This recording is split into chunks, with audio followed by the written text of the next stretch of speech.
All right guys, this is part 2 to my summer lawn care mistakes video. If you're watching this video, certainly you watched part 1. If somehow or other you missed it, it will be linked in the video description below.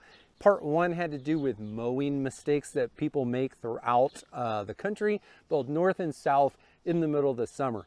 This video is going to touch on everything else. A lot of this is advanced topics. Let's start with watering. In the middle of the summer, one of the biggest mistakes that people make, no matter where you live, is watering wrong. On the hottest day of the week, it's so tempting to say, wow, everything is hot, everything is dry. I'm going to put on the irrigation in the middle of the day, and it's terrible. It's a terrible idea. What you really need to be doing is watching your forecast and anticipating the warmest day of the week, looking for the coldest day of the week, and the coldest day of the week is when you irrigate. Not only do you irrigate on that day, but you irrigate at dawn. You try your very best to end your irrigation session as early in the day as possible. In the month of June, July, and August, I try to end my irrigation session somewhere around 5 o'clock in the morning when the sun comes up. That's easier done when you have an automatic irrigation timer where you can just set it based on the clock. But even if you just have to get up in the morning and get the job done, do it as early as possible. Roll out of bed, turn your water on, then go make your coffee. You want it done as early in the day as possible to limit the amount of evaporative loss that happens from irrigation. That's also why we do it on the coldest day of the week, because the coldest day of the week, you're gonna have less evaporative loss pressure. You're gonna lose less water to the atmosphere. You don't want to be doing this on the hottest day of the week, and you certainly don't want to be doing this in the afternoon. And if you do it in the evening, regardless of where you live, certainly if you live in a humid climate, this is going to be more of a problem, but your leaf blades are going to stay wet longer in the afternoon going into the evening in a humid climate, and that's going to result in greater disease pressure on your lawn. If you happen to be getting small amounts of rain in any given week, then you want to water your lawn on the morning of the day that you're getting rain. Unless you're getting an onslaught of many inches of rain at once, get your irrigation done in the morning of the day that you're getting rain, so that at least your grass blades are only wet one day out of the week. Dry climates, this is especially important due to the evaporative loss concept. Now, we're not likely to be getting the disease pressures as humid climates, but we are more at risk for wasting an enormous amount of water if we're watering at the wrong time of the day and the wrong day of the week. Down in the description, I have more videos about not wasting water and still irrigating your lawn. Make sure to take a look at those. Now, fertilizing the lawn in the middle of the summer is something that is completely different whether you have a cold season versus a warm season grass. Warm season grasses should be fertilizing their lawn in the middle of the summer. However, the fertilizer that you use really needs to have more to it than just nitrogen. If you don't fertilize at all, your lawn will grow most likely in any warm season climate if you're running a warm season grass. That's what those grass types do. But in many cases, that growth is unsustainable and it's unhealthy because we're not fertilizing with all of the nutrition that the lawn needs. If you happen to live in a dry climate running warm season grass, then you have to be very careful about the types of fertilizers that you put down and the salt index on those fertilizers. Urea and synthetic fertilizers tend to be very high on the salt index. Some potassium fertilizers also happen to be high on the salt index. For places like that, it's better to spoon feed your fertilizer a little bit at a time to limit the risk of burning. And for cold season grasses, it's especially worth not fertilizing with those fast release products that are high on the salt index. For one, our grass types don't want to grow heavily in the middle of the summer, no matter how much we push them. And it's very easy to overextend our yard and push unnecessary, unsustainable, unhealthy growth. It's very easy to put down a synthetic fertilizer that's high in the salt index that will burn your lawn. Whereas if you put down a slow-acting natural fertilizer, it will sustain the growth for a long period of time. It will build biological life in the soil, and you won't have to worry about unnecessary growth during the time of the year that your lawn doesn't want to grow. If you do apply heavy doses of urea or synthetic fertilizers in the middle of the summer to a warm season lawn and you're not dealing with dry conditions, then you're going to have to deal with very frequent mowing. And for cold season grasses, if you can keep the lawn hydrated and your weather cooperates and you don't have excessive amounts of heat stress, again, you're going to have to make sure that your lawn is very well nourished in all of the minor nutrients so that the growth that does happen is sustainable and you don't push unnecessary disease into your lawn later in the summer or into the early fall. Warm season grasses should be fertilized, however, because during the summer those grass types are trying to grow. We need to support that growth with adequate nutrition. You just don't need to go overboard. Now this especially applies to cold season grasses in the middle of the summer. If you look at your lawn and you think, hey, I could dethatch it, whether it be because you think you've got a lot of thatch in the lawn. I actually have thatch in this lawn. I wouldn't dethatch this in the middle of July and August. Or maybe you have a lawn going dormant, a lot of it's going brown, and you think, well, let's run the dethatcher over it, we'll thin it out, get a lot of the brown stuff out.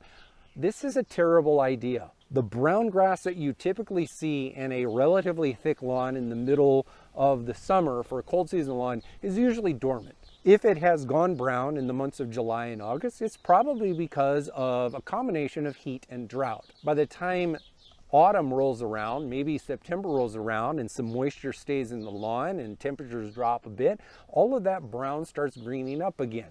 If we are ripping into the lawn with a dethatching tool, whether it be an electric dethatcher, a power rake, a scarifier, or even a thatch rake, then we are going to be damaging grass, thinning it out, and worsening the problem. The grass that's actually here shades the soil from the heat of the sun, from the rays of the sun.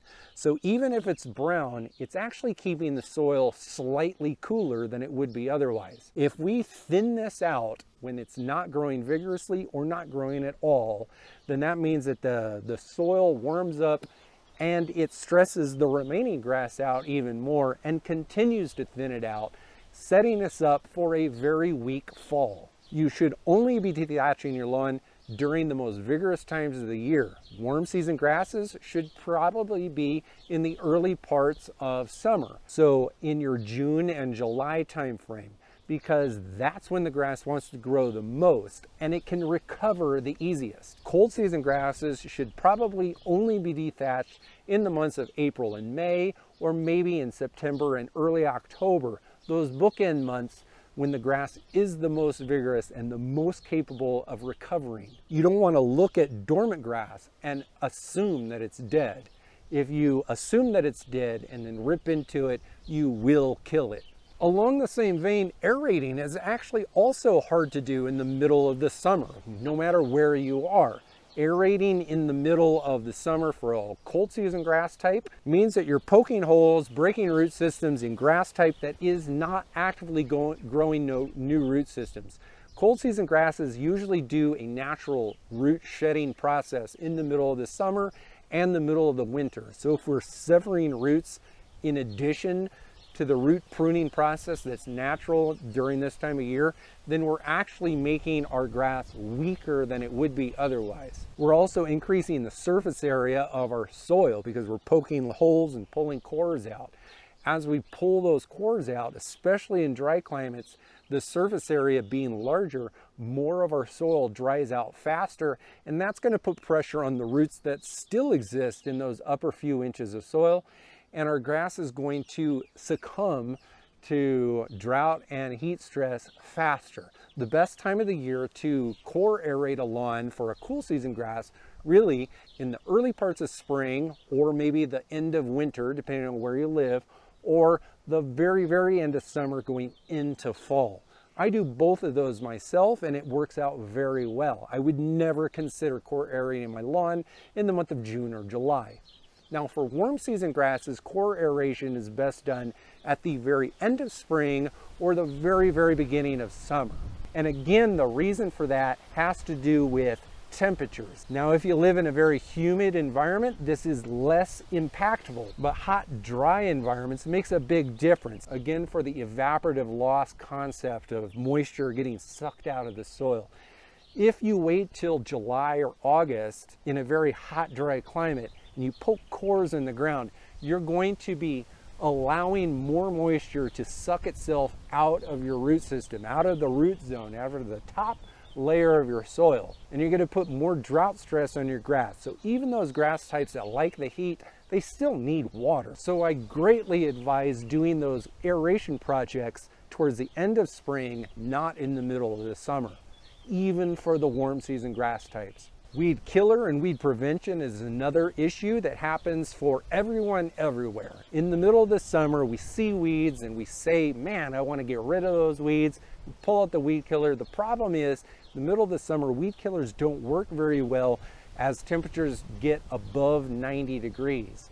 As temperatures get above 90 degrees, the weeds slow down, so they stop using the weed killer the way that they do when the temperatures are less.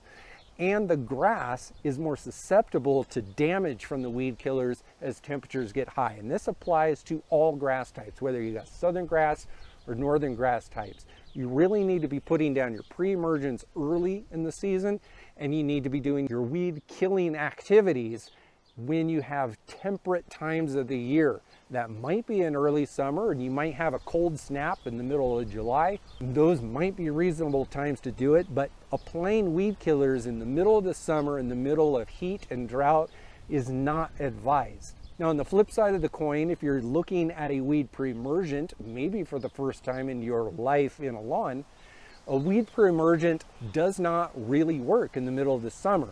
You've already missed the spring weeds that germinate going into the summer, and you're too early for the fall weeds that germinate as temperatures drop down.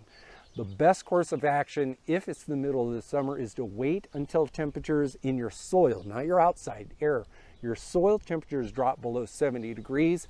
That's when a lot of the fall weeds start germinating. Those are the weeds that you start seeing in your lawn very early in the next year, maybe even before spring even comes. Pre-emergents are done in the spring and the fall, and in some spot cases they can be done in the middle of the winter, depending on where you live down south. But in the middle of the summer, you're usually applying a weed pre-emergent to the lawn, and it's just going to waste. You're wasting chemical in your lawn, and you're wasting money out of your checking account. If it's the middle of July, the middle of August, and you haven't put down a weed pre-emergent, it's best to wait. Similarly, grub preventatives are the same thing. Grub preventatives really need to be put down in May and June.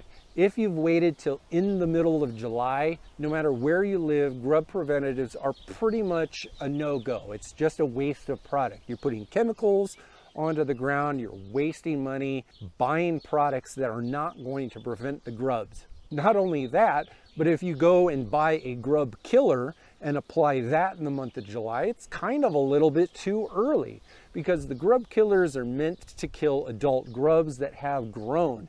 So usually those are applied at the very end of summer going into fall. If you're in the middle of July and August and you haven't applied a grub preventative, prepare yourself for the potential need to put down a grub killer a couple months later. I don't do that on my own lawn because those are harsher chemicals, but the grub preventatives usually have to be put down before summer happens. It's a waste of chemical in the lawn and money out of your checkbook if you end up trying to apply those things late in the month of July. The last thing I want to talk about is grass seed. Grass seed, no matter what grass type you have, no matter where you live in the country, grass seed in the middle of the summer is usually not a good idea. Warm season grasses take a while to mature, and warm season grasses don't germinate well as soil temperatures get above 80 degrees. Now, they don't germinate well if soil temperatures are below 70 degrees either, and that's why warm season grass types, if you're going to be putting down grass seed, really should be put down in the mid-spring for a germination in the late spring going into summer. If it's already the middle of the summer and you're putting down grass seed, it's actually going to germinate slower, even if you're putting down a Bermuda or a zoysia or a centipede. The soil temperatures are just too high to get that seed to germinate efficiently and quickly enough for the sprouts to mature before cooler fall temperatures roll around. In the northern climates, running cold season grasses, all of those grass seeds getting applied in the middle of the summer are going down on the soil that's significantly higher than their optimal germination temperatures. They will germinate slower, and when they germinate, they are not prepared, developmentally speaking, to deal with high heat and drought conditions that are common many places around this country. Even if you're getting adequate moisture from the clouds, the heat itself is going to be too harsh on many of these like baby sprouts for them to do well. You're going to waste a lot of seed and a lot of time and effort on your part. It is far better to wait until the end of summer going into fall to put that seed down. It's going to be easier on you. You're going to need less seed. You're going to have less loss. Also, you're going to be looking at dead patches, or let's call them brown patches in your lawn, and think to yourself, man, those patches look dead. They might not be dead. They might just be dormant. By the time fall rolls around, you'll really understand which spots are actually dead and which are dormant. You might end up having a lot fewer areas of your lawn to seed than you really originally thought. Now, many of you watching this video are in the middle of summer. Some of you might be watching this in the early parts of summer, and that's fine. I have a summer lawn care guide linked right up here. If it's early in the summer, make sure to watch this. This is going to give you all the information that you really need to get your lawn through the months of summer. But if it's later in the summer, seriously, watch this fall lawn care guide. This fall lawn care guide is going to be better suited for you.